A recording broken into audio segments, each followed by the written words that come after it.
திருச்சி பெட்டவாய்த்தலை அருகே காரில் சென்ற மர்ம நபர்கள் அந்த வழியாக வந்த லாரியை வழிமறித்து 42 லட்சம் ரூபாய் பணத்தை கொள்ளையடித்து சென்றனர்.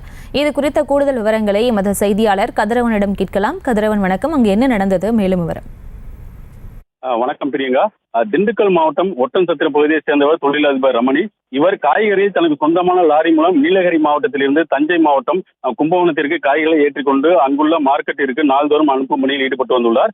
மேட்டுப்பாளையத்தை சேர்ந்த லாரி ஓட்டுநர் ஆனந்தும் கணக்காளர் லோகேஸ்வரன் இருவரும் வழக்கம் போல் நேற்று காய்கறிகளை தஞ்சை மாவட்டம் கும்பகோணத்தில் இறக்கிவிட்டு பின்னர் லோகேஸ்வரன் பணம் வசூல் செய்து லாரியில் வைக்கோல்களை ஏற்றிக்கொண்டு இருவரும் தஞ்சை மாவட்டத்திலிருந்து திருச்சி வழியாக நீலகிரி செல்லும் பொழுது திருச்சி கரூர் தேசிய நெடுஞ்சாலை காவல்காரப்பாளையம் அருகே உள்ள ஜிகே டிஃபன் கடை அருகே நேற்று மாலை அளவில் உணவு அருந்துவதற்காக கடையின் அருகே நிறுத்திவிட்டனர். பின்னர் அப்போது அங்க அவர்கள் உணவு அருந்தி கொண்டிருக்கும் பொழுது அங்கே இளைஞர் ஒருவர் வந்து உங்கள் லாரியை உடைக்கிறார்கள் என கூறவே உடனே லாரி ஓட்டுநர் இருவரும் அங்க சென்று பார்த்தபோது அங்க 8999 என்ற பதிவன் கொண்ட காரில் அந்த முகமுடி அணிந்து கொண்டு 6 பேர் பயங்கர ஆயுதங்களுடன் இருவரையும் மிரட்டி லாரி கதவை திறக்க சொல்லி லாரியில் உள்ள லாக்கரில் இருந்த 40 லட்சத்திற்கு மேலான பணத்தை எடுத்துக்கொண்டு மீண்டும் திருச்சி நோக்கி சென்றனர்.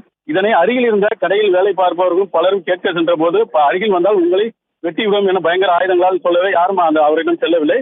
இதனை தொடர்ந்து வந்து காவல்காரப்பாளையத்திலிருந்து முக்கம்பு வழியாக திருச்சி சென்றால் சுங்கச்சாவடி வழியாக சென்றால் கேமராவில் சிக்கிக்கொள்ளும் என்பதால் சுங்கச்சாவடிக்கு முன்னால் பெருகமணி பகுதி வழியாக நங்கவர சாலை வழியாக கொள்ளையடித்தவர்கள் தப்பி சென்றுள்ளனர். இது குறித்து லாரி ஓட்டுநரும் கணக்காளர் லோகேஸ்வரன் இருவரும் பெட்டவாத்தலை காவல் நிலையத்தில் புகார் அளித்துள்ளனர். புகாரின் பேரில் மாவட்ட காவல் கண்காணிப்பாளர் வருண்குமார் உத்தரவின் பேரில் டிஎஸ்பி பாலச்சந்தர் தலைமையில் அருகில் உள்ள வேறு கடையில் சிசிடிவி இருக்கிறதா என்பது குறித்தும் ஆய்வு செய்து கொள்ளையர்கள் தேடி வருகின்றனர். குறிப்பாக கும்பகோணத்திலிருந்து பணம் வசூல் செய்வதை நோட்டமிட்டுதான் கொள்ளையர்கள் பின்தொடர்ந்து வந்துள்ளனர் என்பதும் காரின் நம்பர் பிளேட்டில் போலி எண்களை வைத்து கொள்ளையடித்து சென்று தெரிய வந்துள்ளது. பணத்தை கொள்ளையடித்து செல்லும் சிசிடிவி காட்சியாக தற்போது வெளியாகி உள்ளது. அதில் கொள்ளையடித்தவர்கள் 6 பேரும் எர்டிகா காரில் பெருகமணியிலிருந்து நங்கவரம் வழியாக அவர்கள் கரூர் சென்றார்களா இல்ல திருச்சி சென்று திருச்சியிலிருந்து வேற ஏதாவது மாவட்டத்தில் சென்றாரா என்பது குறித்தும் தற்போது போலீசார் விசாரணை செய்து வருகின்றனர். பிரியங்கா, விவரங்களுக்கு நன்றி கதிரவன். செய்திகளை உடனுக்குடனும் துல்லியமாகவும் தெரிந்து கொள்ள சப்ஸ்கிரைப் பண்ணுங்க.